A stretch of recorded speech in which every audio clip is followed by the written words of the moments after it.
Hello friends, स्वागत है आप सबका आपका अपना यूट्यूब चैनल अब पढ़ेगा इंडिया में। आज हम लोग इस वीडियो में देखेंगे जो हम लोगों ने डोटोरिया का 5000 प्लस एमसीक्यू सीरीज का जो सीरीज स्टार्ट कर रखा है, उस सीरीज में आज आगे बढ़ते हुए हम लोग देखेंगे प्रैक्टिस सेट नंबर 7। इससे पहले 6 प्रैक्टिस सेट जो है वो ऑलरेडी अपलोडेड है। अगर आप नहीं देखें तो जाकर प्लेलिस्ट से देख सकते हैं। इसका अगर आप लोगों को पीडीएफ चाहिए तो पीडीएफ के लिए वीडियो के दिए गए डिस्क्रिप्शन लिंक से जाकर आप टेलीग्राम ग्रुप ज्वाइन कर सकते हैं, या फिर टेलीग्राम में जाकर सर्च कर सकते हैं आप पढ़ेगा इंडिया। वहाँ जो ग्रुप आएगा उसको ज्वाइन कर लीजिए, वहाँ इसका पीडीएफ जो है वो प्रोवाइड करवा दिया गया है। तो चलिए बढ़ते अपने क्वेश्चंस की तरफ। आज का जो हमारा पहला क्वेश्चन है वो यह कह रहा है कि निम्न में से कौन जो है वो मोनोसेक्राइड कार्बोहाइड्रेट नहीं है। ग्लूकोज, हाँ बिल्कुल ये मोनोसेक्राइड है। फ्रैक्टोज भी है, ग्लैक्टोज भी है। सुक्रोज नहीं है क्योंकि सुक्रोज जो है वो डाइसेकेराइड है। तो इस क्वेश्चन का जो सही आंसर होगा वो होगा ऑप्शन नंबर सी, सुक्रोज जो है वो डाइसेकेराइड कार्बोहाइड्रेट है। नेक्स्ट है कि किस शैली में प्रसिद्ध गया स्थित विष्णुपथ मंदिर जो है वो बना है। गया में जो विष्णुपथ मंदिर है वो किस शैली में बना हुआ है, यही क्वेश्चन है। तो यह नागर शैली में बना हुआ है। तो इस क्वेश्चन का सही आंसर होगा वो होगा ऑप्शन नंबर बी, नागर शैली। ध्यान रखिएगा, विष्णुपथ मंदिर के अलावा लिंगराज मंदिर, खजुराहो का मंदिर, दिलवाड़ा मंदिर, सोमनाथ का मंदिर, ये सब जो है वो नागर शैली में ही निर्मित है। नेक्स्ट है ऐहोल प्रशस्ति अभिलेख के रचयिता कौन थे। देखिए, ऐहोल प्रशस्ति अभिलेख जो है जिसमें कि पुलकेशिन द्वितीयों के विजयों का वर्णन किया गया है, इसके रचयिता हैं रवि कृति। तो इस क्वेश्चन का जो सही आंसर होगा वो होगा ऑप्शन नंबर डी, रवि कृति। नेक्स्ट है क्वेश्चन नंबर 4, कह रहा है कि सतलज और काली नदियों के बीच स्थित हिमालय के को किस भाग के नाम से जाना जाता है। यहाँ पूछ रहा सतलज और काली नदी। सतलज और काली नदियों के बीच जो स्थित हिमालय है उसको कुमायूं हिमालय कहा जाता है। तो इस क्वेश्चन का जो सही आंसर होगा वो होगा ऑप्शन नंबर जी, कुमायूं हिमालय। अगर हम बात करते हैं असम हिमालय की, तो असम हिमालय जो है वो तिस्ता और दिहांग के मध्य है। पंजाब हिमालय की बात करते हैं तो पंजाब हिमालय जो है वो सिंधु और सतलज के मध्य है। और अगर नेपाल हिमालय की बात करते हैं तो नेपाल हिमालय काली एवं तिस्ता के मध्य स्थित है। नेक्स्ट है कि द्वितीय प्रदूषक निम्नलिखित में से कौन सा है। स्मॉग, हाँ यही द्वितीय प्रदूषक है। तो इस क्वेश्चन का सही आंसर होगा वो होगा option number A, smog. Next है कि बंधुआ मजदूरी व्यवस्था का निराकरण संविधान के किस अनुच्छेद से संबंधित है। निराकरण बंधुआ मजदूरी व्यवस्था, तो आप लोग पढ़े होंगे अनुच्छेद 23। अनुच्छेद 23 क्या कहता है कि मानव के दुर्व्यापार और बालात श्रम का प्रतिषेध। तो इस क्वेश्चन का सही आंसर होगा वो होगा ऑप्शन नंबर बी, अनुच्छेद 23। अगर और ऑप्शंस की बात करते हैं तो अनुच्छेद 21 में प्राण एवं दैहिक स्वतंत्रता का संरक्षण की बात कहा गया है। अनुच्छेद 19 में 6 प्रकार की स्वतंत्रता का वर्णन किया गया है। और अनुच्छेद 24 में बालकों के नियोजन का प्रतिषेध की बात कही गई है। नेक्स्ट है कि विद्युत धारिता यानी इलेक्ट्रिक कैपेसिटी का मात्रक क्या होता है। तो वो होता है फैराडे। तो इस क्वेश्चन का जो सही आंसर होगा वो होगा option number A, Faraday. Next है कि यूरेनियम के रेडियोधर्मी विघटन का अंतिम उत्पाद क्या है। तो यह क्या होता है, सीसा होता है। तो इस क्वेश्चन का सही आंसर होगा वो होगा ऑप्शन नंबर ए, सीसा। नेक्स्ट है कि भारत में बाघ परियोजना की शुरुआत कब की गई। तो भारत में बाघ परियोजना का शुरुआत जो है वो 1973 में किया गया था। याद रखिएगा, प्रारंभ में सिर्फ और सिर्फ 9 बाघ अभ्यारण्य परियोजना इसके अंतर्गत आते थे, लेकिन वर्तमान में अगर देखा जाए तो ये जो संख्या है वो लगभग 50 है। नेक्स्ट है कि निम्नलिखित में से कौन सा युग्म जो है वो सुमेलित है, यह पूछ रहा है। बक्सर का युद्ध मीर जाफर विरुद्ध क्लाइव, ये गलत है क्योंकि बक्सर का युद्ध आप लोगों ने पढ़ा होगा 1764 में हुआ था और अंग्रेजों ने मीर कासिम को हराया था। वॉन्डिवॉस का युद्ध फ्रांसीसी विरुद्ध ईस्ट इंडिया कंपनी, ये बिल्कुल सही है। तो इस क्वेश्चन का जो सही आंसर होगा वो होगा ऑप्शन नंबर बी, वॉन्डिवॉस का युद्ध जो कि फ्रांसीसियों विरुद्ध ईस्ट इंडिया कंपनी लड़ा गया था। नेक्स्ट है कि पांडिचेरी की संधि किसके बीच हुई थी। तो पांडिचेरी की संधि जो है वो आप लोगों को याद होगा कि पांडिचेरी की संधि जो है वो 1754 में दूसरे कर्नाटक युद्ध को समाप्त करने के लिए हुआ था अंग्रेजों और फ्रांसीसियों के बीच। तो इस क्वेश्चन का जो सही आंसर होगा वो होगा ऑप्शन नंबर सी। नेक्स्ट है क्वेश्चन नंबर 12, कह रहा है the economic history of India में धन के निष्कासन के सिद्धांत की व्याख्या की गई है। इस पुस्तक के लेखक कौन है। तो इस पुस्तक के लेखक है रमेश चंद्र दत्त। तो इस क्वेश्चन का जो सही आंसर होगा वो होगा ऑप्शन नंबर सी, रमेश चंद्र दत्त। नेक्स्ट है कि दूध निम्नलिखित में से किसका उदाहरण है। तो दूध जो है वो पायस का उदाहरण है। तो इस क्वेश्चन का सही आंसर होगा वो होगा ऑप्शन नंबर डी, पायस का। नेक्स्ट है कि सुपीरियर झील किन 2 देशों के बीच स्थित है। तो सुपीरियर झील जो है वो आकार की दृष्टि से विश्व की तीसरी और ताज़े पानी की सबसे बड़ी झील है, ध्यान रखिएगा। और यह जो है वो अमेरिका और कनाडा 2 देशों के बीच स्थित है। तो इस क्वेश्चन का सही आंसर होगा वो होगा ऑप्शन नंबर सी, अमेरिका एवं कनाडा। नेक्स्ट है कि जीडीपी का आंकड़ा कौन जारी करता है? तो यह करता है एनएसएसओ, यानी कि national sample survey office. Next है कि इनमें से कौन सा पौधा जो है वो नाइट्रोजन स्थितीकरण में सहायक नहीं है? तो देखिए, दलहन वाला जितना पौधा है, चना होगा, सेम होगा, मटर होगा, लेकिन धान नहीं होगा। तो इस क्वेश्चन का जो सही आंसर होगा वो होगा ऑप्शन नंबर डी, धान। नेक्स्ट है कि ट्राइसेम योजना निम्न में से किससे संबंधित है? देखिए, इसका पहले फुल फॉर्म याद रखिए, तो इसका आंसर खुद ब खुद पता चल जाएगा। ट्राइसेम का फुल फॉर्म होता है training to rural youth for self employment. Rural youth यानी ग्रामीण विकास से ये संबंधित है। तो इस क्वेश्चन का सही आंसर होगा वो होगा ऑप्शन नंबर सी, ग्रामीण विकास। नेक्स्ट है कि निम्नलिखित में से कौन सा देश जो है वो बाल्टिक देश नहीं है, यह आपसे पूछ रहा है। एस्तोनिया है, लातविया है, बेलारूस नहीं है। बेलारूस जो है वो पूर्वी यूरोप का एक स्थल रुद्ध देश है, ये बाल्टिक देश में नहीं आता है। तो इस क्वेश्चन का जो सही आंसर होगा वो होगा option number B, Belarus. Next है कि आधुनिक भारत का प्रथम राष्ट्रवादी कवि किसे कहा गया है? तो ये कहा गया है हेनरी विवियन डेरिजियो को। तो इस क्वेश्चन का जो सही आंसर होगा वो होगा ऑप्शन नंबर सी। नेक्स्ट है, कह रहा है कौन व्यक्ति जो है वो तीनों गोलमेज सम्मेलन में उपस्थित नहीं थे? तो मोहम्मद अली जिन्ना ही तीनों गोलमेज में उपस्थित नहीं थे। अच्छा, अगर आपसे यही पूछते कौन व्यक्ति जो थे वो तीनों सम्मेलन में उपस्थित थे, तब आपका आंसर होगा बाबा साहेब अम्बेडकर। उन्होंने अछूतियों के प्रतिनिधि के रूप में तीनों गोलमेज सम्मेलन में सम्मिलित हुए थे। नेक्स्ट कह रहा है कि निम्न में से कौन सा विषय जो है वो समवर्ती सूची के अंतर्गत नहीं आता है? समवर्ती सूची के अंतर्गत शिक्षा आता है, परिवार नियोजन आता है, वन आता है, पंचायती राज नहीं आता है। तो इस क्वेश्चन का सही आंसर होगा वो होगा ऑप्शन नंबर डी, पंचायती राज।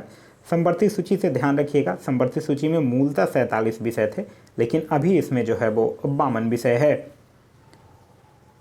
नेक्स्ट है कि जल में वायु का बुलबुला किसकी भांति व्यवहार करता है? तो जल में वायु का बुलबुला जो है वो अवतल लेंस की भांति व्यवहार करेगा। तो इस क्वेश्चन का सही आंसर होगा वो होगा ऑप्शन नंबर डी, अवतल लेंस।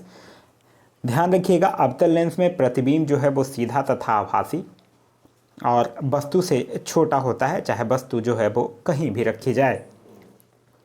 नेक्स्ट कह रहा है निम्नलिखित में से कौन सुमेलित नहीं है, यह आपसे पूछ रहा है। संथाल विद्रोह, सिंधु एवं कान्हू सुमेलित है, 1855-56 की ये बात है। संथाल विद्रोह। रामोसी विद्रोह, चितर सिंह सुमेलित है, ये 1822-29 की बात है। कोल विद्रोह, बूधो भगत सुमेलित है, ये 1831-32 की बात है। पागलपंथी विद्रोह, ये 1825 से 1827 की बात है। और यह जो है वो 1825 में टीपू जो था वो जमींदारों के अत्याचार के खिलाफ विद्रोह किया था। तो इस क्वेश्चन का जो सही आंसर होगा वो होगा option number D. Next question है क्वेश्चन नंबर 24। कह रहा है निम्नलिखित युद्ध को कालक्रम के अनुसार व्यवस्थित कीजिए। बॉन्डीवॉर्स की अगर युद्ध की अगर बात करते हैं तो बॉन्डीवॉर्स का युद्ध कब हुआ था? 1760 में, ठीक है। बेदरा का युद्ध की अगर बात करते हैं तो ये हुआ था 1759 में। प्रथम कर्नाटक युद्ध की अगर बात करते हैं तो ये 1746 से लेकर 1748 तक। और प्रथम आंग्ल मैसूर युद्ध की बात करते हैं तो ये 1767 से लेकर 69 तक। अब इसको आप बड़े आराम से अरेंज कर लेंगे और इस क्वेश्चन का जो सही आंसर होगा वो होगा ऑप्शन नंबर डी। नेक्स्ट है कि किस बौद्ध संगति के दौरान अभिधम पिटक की रचना की गई थी? तो अभिधम पिटक की रचना जो है वो तृतीय बौद्ध संगति के दौरान किया गया था, जो कि पाटलिपुत्रा में हुआ था अशोक के शासनकाल में और मोगलीपुत्र तिस्र की अध्यक्षता में। तो इस क्वेश्चन का जो सही आंसर होगा वो होगा ऑप्शन नंबर सी, तृतीय बौद्ध संगति। नेक्स्ट है कि निम्नलिखित घटनाओं का सही कालानुक्रम क्या है? क्रिप्स मिशन की अगर हम लोग बात करते हैं तो यह कब था? मार्च 1942। भारत छोड़ो आंदोलन की अगर बात करते हैं तो ये अगस्त 1942।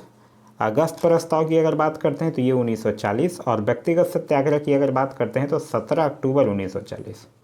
ठीक है, इस तरह से इसको अरेंज करेंगे तो सही आंसर जो होगा वो होगा option number A. Next question कह रहा है कि निम्नलिखित में से कौन सी नदी जो है वो विषुवत रेखा को 2 बार काटती है? तो विषुवत रेखा को 2 बार काटती है कांगो नदी। तो इस क्वेश्चन का सही आंसर होगा वो होगा ऑप्शन नंबर बी, कांगो नदी। कांगो जो है वो अफ्रीका की एक प्रमुख नदी है जिसको कि जेरे नदी के नाम से भी जाना जाता है। नेक्स्ट है कि कार्टाजेना प्रोटोकॉल का संबंध किससे है? तो कार्टाजेना प्रोटोकॉल जो है वो 2000 में अपनाया गया था और 2003 में इसको लागू किया गया था, जो कि जैव सुरक्षा से संबंधित है। तो इस क्वेश्चन का जो सही आंसर होगा वो होगा ऑप्शन नंबर टी, जैव सुरक्षा। नेक्स्ट है कि चश्मे के लेंस किस कांच से बनाए जाते हैं? तो चश्मे के लेंस जो है वो क्रुक्स कांच से बनाए जाते हैं। तो इस क्वेश्चन का सही आंसर है वो है ऑप्शन नंबर सी, क्रुक्स कांच। नेक्स्ट है कि निम्नलिखित नगरों में से किस एक नगर का संबंध महावीर से नहीं है? वैशाली, वैशाली के कुंडग्राम में ही उनका जन्म हुआ था, तो ये तो संबंधित है। पावापुरी, पावापुरी में उनकी मृत्यु हुई थी, संबंधित है। लुम्बिनी, लुम्बिनी नहीं संबंधित है क्योंकि लुम्बिनी में गौतम बुद्ध का जन्म हुआ था। तो इस क्वेश्चन का जो सही आंसर होगा वो होगा ऑप्शन नंबर डी, लुम्बिनी। आगे कह रहा है निम्न में से कौन जो है वो सही सुमेलित नहीं है? एक साइड वंश दिए गए हैं, दूसरे साइड राजधानी दी गई है। चंदेल, खजुराहो या महोबा सुमेलित है। इसके संस्थापक कौन थे? इसके संस्थापक थे नन्नुक, ध्यान रखिएगा, ठीक है। सोलंकी, अहिलवाड़ सुमेलित है। इसके संस्थापक थे मूलराज। प्रतिहार, गुजर प्रतिहार वंश, इसकी राजधानी है कन्नौज, सुमेलित है। और इसके जो संस्थापक थे वो थे नागभट्ट प्रथम। कलचुरी, अजमेर, ये गलत है। कलचुरी की राजधानी थी त्रिपुरी और इसके जो संस्थापक थे वो थे कोकलल। तो इस क्वेश्चन का जो सही आंसर होगा वो होगा ऑप्शन नंबर डी, जो है वो सही सुमेलित नहीं है। नेक्स्ट है कि मिठेरा का सूर्य मंदिर किस राज्य में स्थित है? तो यह गुजरात में स्थित है। तो इस क्वेश्चन का सही आंसर होगा वो होगा ऑप्शन नंबर बी, मिठोरा का सूर्य मंदिर। फिर कह रहा है निम्नलिखित में से कौन जो है वो सही सुमेलित नहीं है? अकबर द्वारा जजिया कर की समाप्ति 1564 सही है। दीन इलाही 1582 सही है। मजहरनामा 1578 गलत है क्योंकि मजहर की घोषणा जो है वो 1579 में हुआ था। क्लियर है? तो इस क्वेश्चन का जो सही आंसर होगा वो होगा ऑप्शन नंबर सी। नेक्स्ट है कि मनसबदारी व्यवस्था में दो अस्पा सिंह अस्पा का प्रचलन किसने किया था? देखिए ध्यान रखिएगा, क्वेश्चन कंफ्यूजिंग है।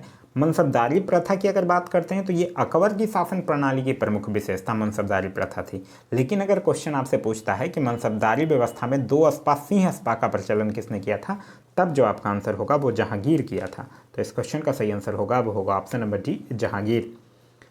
नेक्स्ट है कि चौसा का युद्ध कब हुआ? तो चौसा का युद्ध जो हुआ वो 1539 में हुआ, जिसमें कि शेर शाह ने हुमायूं को हराया था। नेक्स्ट है कि निम्न में से कौन सा विकल्प जो है वो बंधनों की क्रियाशीलता को सही क्रम में दर्शाता है? तो एकल बंध, द्विबंध, त्रिबंध। तो इस क्वेश्चन का जो सही आंसर होगा वो होगा ऑप्शन नंबर सी।